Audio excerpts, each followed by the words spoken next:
सत्य साहिब चैनल में आपका हार्दिक अभिनंदन और वंदन है। प्रिय श्रोतागणों, आप लोगों ने और हमने ये देखा था पिछले वीडियो में कि अहिंसा परमो धर्मम। इस वीडियो में हम जानेंगे हमारे भारतीय संविधान में ही ईश्वरीय शक्तियाँ निहित हैं। हमारे भारतीय संविधान में ही ईश्वरीय शक्तियाँ निहित हैं। कैसे, किस तरीके से? जो हमारा भारतीय संविधान है वो ईश्वरीय सत्ता का प्रारूप है। जैसे कि एकोहम अहम बहुश्यामी, एकोहम अहम बहुश्यामी। यहाँ ब्रह्म की सत्ता कहता है कि मैं एक हूँ और मैं ही बहुश्यामी, यानी मैं ही बहुत सारे रूपों में विभक्त हूँ। इसी तरीके से हमारा भारतीय संविधान है, एकोहम अहम बहुश्यामी। मतलब हमारा राष्ट्रपति जो एक है, राष्ट्रपति जो एक है, और राष्ट्रपति की ही शक्तियाँ जो है कि बहुत से शक्तियों में विभक्त हैं। जैसे कि ग्राम सभा, पंचायती राज। दूसरी शक्तियाँ का नाम है विधानसभा। तीसरी शक्तियाँ जो है कि लोकसभा। यानी तीन रूपों में वर्णित है। और दूसरा चीज, तीन का आंकड़ा साथियों, तीन का आंकड़ा बहुत ही महत्व रखता है हमारे जो है, चाहे हमारे जो है कि समाज में, हमारे प्रकृति में। तो बताया कि राज्यसभा, विधानसभा और लोकसभा, ये तीन रूपों में हमारा जो है कि भारतीय संविधान विभक्त है। अब ग्राम सभा से मतलब है ग्राम सभा की जो ग्राम पंचायतें हैं, जिसमें प्रधान जो है कि सर्वशक्तिमान होता है और उसके सदस्यगण ये जो है, और ये जो प्रधान जो है ये भी एक देवता हुआ। कहते हैं कि राजा जो है ईश्वर का अंश बताया गया है हमारे वेद शास्त्रों में, देश का राजा। तो ये सबसे जो है कि छोटे कैटेगरी का राजा जो ग्राम प्रधान होता है, गांव का मुखिया होता है, मालिक होता है, वह ग्राम सभा, ये कहना चाहिए ग्राम सभा की एक शक्ति है। और यहाँ से लेकर के हम जो है कि लोकसभा तक, इसके साथ जो है कि जो ग्राम प्रधान और ग्राम प्रधान के साथ जो है कि उसके सदस्यगण। आगे बढ़ते हैं तो हम देखते हैं कि ग्राम सभा के बाद जो है कि अपना जो है कि क्षेत्र पंचायत आती है, जो क्षेत्र पंचायत आती है जिसको बीडीसी लोग कहते हैं। और क्षेत्र पंचायत जो है कि का मुख्य मालिक होता है ब्लॉक प्रमुख।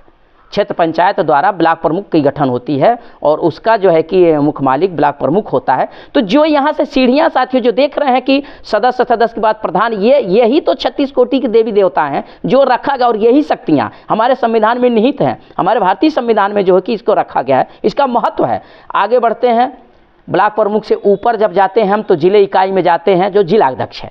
जिलाध्यक्ष और जिले की जो शक्तियाँ, उनके जो है कि जिला पंचायत के जो सदस्य होते हैं वो मिलाकर के जो है कि जिलाध्यक्ष की नियुक्ति करते हैं। ये शक्तियां हमारे जो है कि ग्राम पंचायती राज की शक्तियां हैं और जो है कि हमारे संविधान के अंग हैं।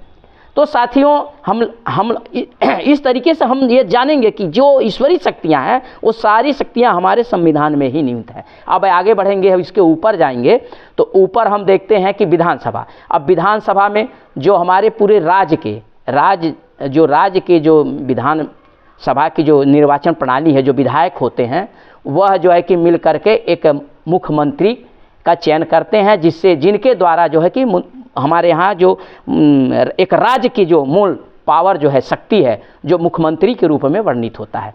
और साथियों, यह शक्ति जो है, यह शक्ति समान मत समझिए। अगर मुख्यमंत्री चाह ले, अगर किसी एक आम आदमी को मुख्यमंत्री चाह ले तो उसके भाग्य को बदल सकता है, और चाह ले तो उसके भाग्य को बर्बाद भी कर सकता है, तबाह भी कर सकता है। इसमें पावर है, इतना पावर दी गई है उसमें, इतनी जो है कि शक्तियां हैं। उसके आगे हम बढ़ते हैं लोकसभा में आप लोग जानते हैं जो सांसदीय चुनाव प्रणाली है, और इसमें जो है कि लोकसभा जो फिर भारत का जो है कि प्रधानमंत्री, यानी समस्त राज्यों का जो मुखिया मालिक होता है वो प्रधानमंत्री होता है, जो पूरे देश का जो है कि शासक होता है, राजा होता है, और उसकी शक्तियाँ जो है इसमें अहम रखती हैं।